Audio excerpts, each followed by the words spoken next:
What is up, my fellow Chibits? Today, I'm here to bring all of you the weekly anime review of March Comes In Like a Lion.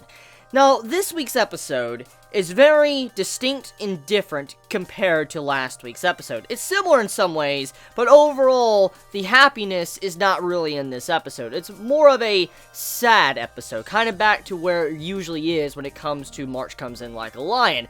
As we know, last week's episode was about Rei going up against his opponent, and his opponent was going to retire from shogi after losing so many times, and he was probably going to have some difficulties with his family. And that's kind of what the last episode was about. And Rei, after the match was done, after he won, he still won, and it was kind of like he was ruining this man's career. This man started having a conversation with him, and eventually Rei was able to talk to this man and say, hey, you don't need to retire, you can continue doing what you're doing. And also he found out kind of the reason why this man's motives were like they were, why he continued to want to survive.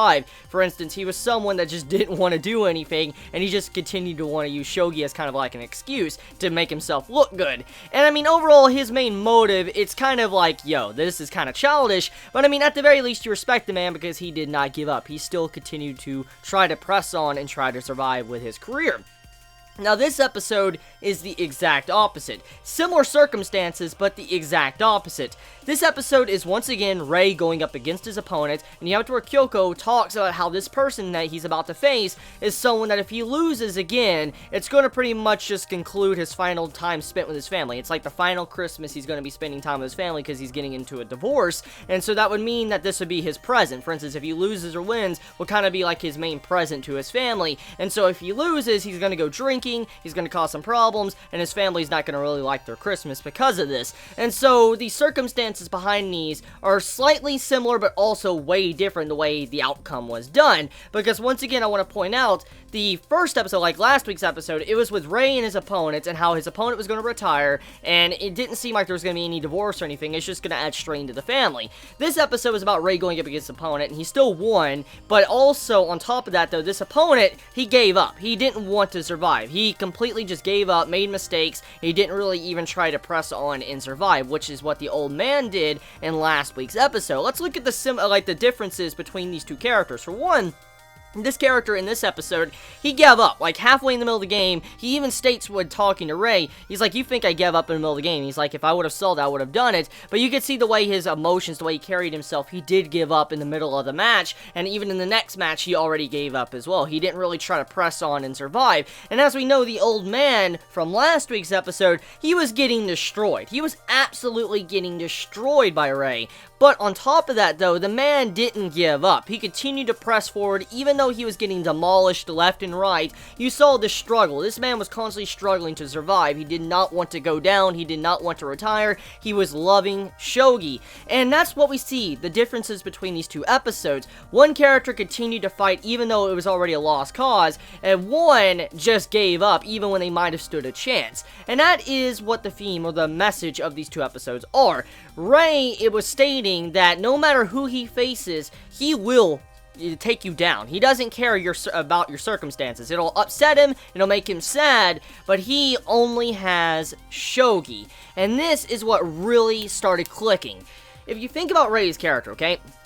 He's someone that doesn't have a lot around him. I mean, he has a couple of close friends now, like Akane and them, the sisters, but I mean, he's still trying to open up. And one of the big things he has that you can consider, I guess, a family now besides Akane would be his shogi board, because his shogi board reminds him of his family, his original family, his father. And I mean, you gotta remember, when you're a young kid and your father is teaching you shogi and stuff, and that's one of your key memories in your past, you're gonna wanna, keep attached to that. You're gonna wanna hold on to the board. You don't wanna get rid of that. That's like your whole meaning to stay alive. It's like something you truly care about. And when Rei states, like, I don't care what happens, or what happens after you lose, I mean, I'll be sad, but I'm going to continue on, trucking. I'm going to win, because all I have is shogi, which was very sad, because he's stating nothing else in this world he really can hold on to. The only thing he has is shogi, and if that is gone, he has really no reason left to live. And it's sad when you see him say this in this episode, though he's like, why would you give up so easy? If you're really that upset, if you're that angry, you're willing to go drink and just, wallow in your pity and stuff, upset because you lost.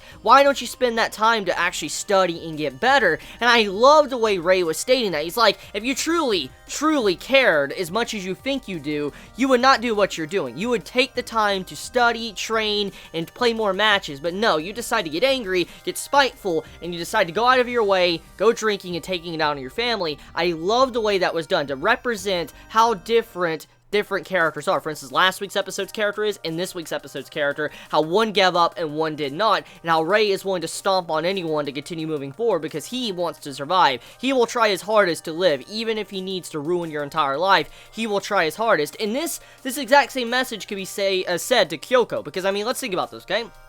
Last week's episode, it was kind of like Ray getting back at Kyoko. He's like, oh, he didn't retire at all. He continued to want to play shogi, and she seemed very shocked. It's just the words that Ray said to her, it's kind of like he was going up against her. It's like, yeah, you know, he didn't need to quit. And it was like he was saying, yeah, you didn't need to give up as well. This man, even though I destroyed him, he didn't give up. He continued to fight for what he wanted. He did not give up. He wanted to survive. And that was kind of the message there. It was like Ray was saying, shouldn't give up. You need to continue surviving, and you shouldn't just be spiteful and angry towards other people because of what's happened to you in the past. If you truly care, you'd spend more time to study and train instead of, you know, just being a jerk and taking out your anger on me and being poisonous. And then the same could be said for the man in this episode, how he gave up as well. So the overall message was this: Kyoko was the dude in this episode. The man that gave up, or the man that was just being very angry and vicious towards his family. I guess you can kind of consider that like Kyoko. That's Kyoko in a way towards how she treats Ray. She seems nice at first, but then she gets really angry or mean towards him and just puts him down with her words and makes him just, you know, really upset. Especially the way she's like, oh, you're going to be going up against a person that's going to be getting in a divorce. This will be kind of like a Christmas present to the family if you actually stomp him into the ground. So she's someone that likes to get under his skin and hurt his feelings, and if she spent that time actually studying and training, she could possibly be better than Ray at shogi. And that's kind of what Ray was trying to say with last week's episode, and this week's episode was showing that side of, you know, Kyoko, of how she acts. So, good episode of March Comes In Like a Lion. Definitely a good job to really showcase those themes, and also just how emotional Ray can actually get. When he did that breakdown in the episode, you just saw him yelling out and stuff. It was such a sad moment when you see that this man, he's held it in for so long. He hasn't, you know, let out his emotions. He finally states what truly he cares about, what matters to him. And I mean, he states, like, shogi is the only thing I truly care about, what I love. And if I lose that, I'm done. So, good job, March Comes In Like a Lion. Let me know your thoughts in the comments below. I mean, how'd you all feel about this week's episode? Did you enjoy it? Did you hate it? Please be safe. Y'all have a wonderful day or not wherever you live, and happy holidays. Chibi out.